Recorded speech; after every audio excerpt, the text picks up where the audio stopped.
ನಮಸ್ಕಾರ. ದೇವರು ಕಾರ್ತಿಕ ಮಾಸದ ಶ್ರೀ ಮೈಲಾರಲಿಂಗೇಶ್ವರನಿಗೆ ಚಟ್ಟಿ ದಿನದಂದು ಯಾವ ಥರ ಪೂಜೆ ಮಾಡ್ತಾರಪ್ಪ ಅಂತ ನಿಮ್ಗೆ ತೋರಿಸ್ತೀನಿ ಬನ್ನಿ. ಚಟ್ಟಿ ದಿನದಂದು ಶ್ರೀ ಮೈಲಾರಲಿಂಗೇಶ್ವರನ್ ನೋಡ್ರಿ ತುಂಬ ಚೆನ್ನಾಗಿ ಪೂಜೆ ಮಾಡಿರ್ತಾರ.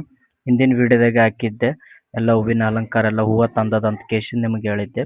ಅದೇ ಹೂವದಿಂದ ಶ್ರೀ ಮೈಲಾರಲಿಂಗೇಶ್ವರನಿಗೆ ತುಂಬ ಚೆನ್ನಾಗಿ ಪೂಜೆ ಮಾಡ್ತಾರೆ ನೋಡ್ರಿ.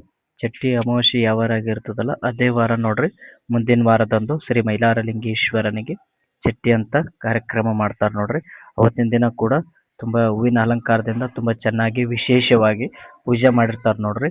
ಮಲ್ಲಯ್ಯನ ಮೊದಲನೇ ಧರ್ಮಪತ್ನಿ ಶ್ರೀ ಗಂಗೆಮಾಳಮ್ಮ ದೇವಿಗೂ ಕೂಡ ತುಂಬ ಚೆನ್ನಾಗಿ ಕೂಡ ಪೂಜೆ ಮಾಡ್ತಾರೆ ನೋಡ್ರಿ.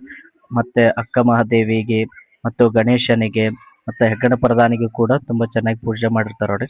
ಮಲ್ಲಯ್ಯನ ಎರಡನೇ ಧರ್ಮಪತ್ನಿ ಶ್ರೀ ತುರಂಗಬಾಲಮ್ಮ ದೇವಿಗೂ ಕೂಡ ತುಂಬ ಹೂವಿನ ಅಲಂಕಾರದಿಂದ ತುಂಬ ಚೆನ್ನಾಗಿ ಕೂಡ ಪೂಜೆ ಮಾಡ್ತಾರೆ ನೋಡ್ರಿ. ವರ್ಷದಾಗ ನೋಡ್ರಿ 2 ಸರ್ತಿ ಜಾತ್ರೆ ಆಗ್ತದ. ಈ ತುರಂಗಬಾಲಮ್ಮ ದೇವಿ ಗುಡಿ ಅಂತಾನೆ ಕುದುರೆ ಮತ್ತು ಪಲ್ಲಕ್ಕಿ ಹೋಗ್ತದ ನೋಡ್ರಿ.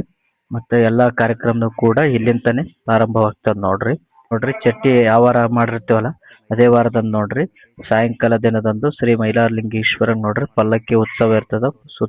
ಸುತ್ತ ನೋಡ್ರಿ ಪಲ್ಲಕ್ಕಿ ಶಿವ ಕಾರ್ಯಕ್ರಮ ಇರ್ತದ. ಚಟ್ಟಿ ದಿನ ದಾಸೋಗ ಇರ್ತದ ಅಂತ ಹೇಳಿದ್ದೆ. ಇದೇ ನೋಡ್ರಿ ದಾಸೋಗ ಮಾಡ್ಯಾರ. ಇವತ್ತೇನ್ ದಾಸೋಗ ಮಾಡ್ಯಾರಪ್ಪ ಅಂತಂದ್ರ ಪುಳಿಯೋಗರೆ ಮತ್ತು ಶೀರಾ ಮಾಡ್ಯಾರ ನೋಡ್ರಿ. ಮೈಲಾರಲಿಂಗೇಶ್ವರಂದು ಪ್ರತಿನಿತ್ಯ ಕೂಡ ದಾಸೋಗ ಇರ್ತದ ನೋಡ್ರಿ. ಇಲ್ಲಿ ಇವರೇ ನೋಡ್ರಿ ದಾಸೋಗ ಮಾಡೋರು. ಆದಷ್ಟು ಹೆಚ್ಚಿನ ಸಂಖ್ಯೆಯಲ್ಲಿ ವಿಡಿಯೋ ಎಲ್ಲ ಶೇರ್ ಮಾಡ್ರಂಗೆ ಸಪೋರ್ಟ್ ಮಾಡ್ತಾ ಇರಿ.